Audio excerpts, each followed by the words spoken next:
službeni avto. Peto mesto Fiat Doblo. Fiat Doblo je vsaj na videz delavec v službenem razredu, saj je v potniško različico preurejen dostavnik. A tudi dostavniki danes niso več, kar so bili še pred desetletjem, in to dokazuje tudi Doblo. Za ceno 15 tisočakov ta namreč zna ponuditi prostornost za razred večjega enoprostorca, močan in varčen dizel ter veliko varnostne in druge opreme.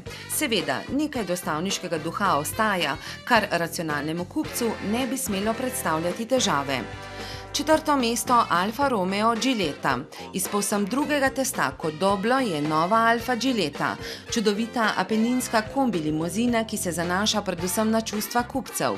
Ti se bodo zaljubili v njene seksi poteze, v športne vozne lastnosti, bogato opremo in močne ter varčne motorje. Močnemu odmerku čustvenega naboja Giulietta dodaja še dobro kakovosti in pošteno ceno, kar ji daje visoko vrednost na trgu. Tretje mesto Hyundai i30. Hyundai i30 je daleč najcenejši avto letošnjega finala službenega razreda, saj bencinsko gnan stane manj kot 12 tisoč evrov. Korejski Golf je prostoren, tehnično soliden in udoben avto za manj zahtevne kupce.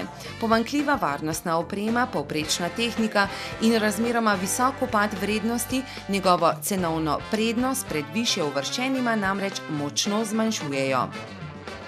Drugo mesto Ford C-Max. Ford C-Max je zaradi enoprostorske zgradbe sicer za pol razreda dražji od tekmecev, a njegove blesteče lastnosti ga po vrednosti glede na ceno uvrščajo skorajda na sam vrh. Za dobrih 16 tisoč evrov boste dobili tehnično in varnostno temeljit, prostoren in kljub zasnovi po voznih lastnostih odličen avto.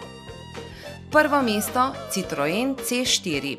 Najboljši nakup v službenem razredu pa je brez dvoma novi Citroen C4. Avto, ki nima večjih napak.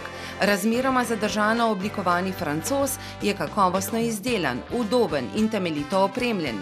Poganjajo ga sodobni in varčni motorji. Cena osnovnega bencinarja pa je z 12.500 evri na ravni preprostejših tekmecev. In kako je novi C4 všeč bralcem Financ?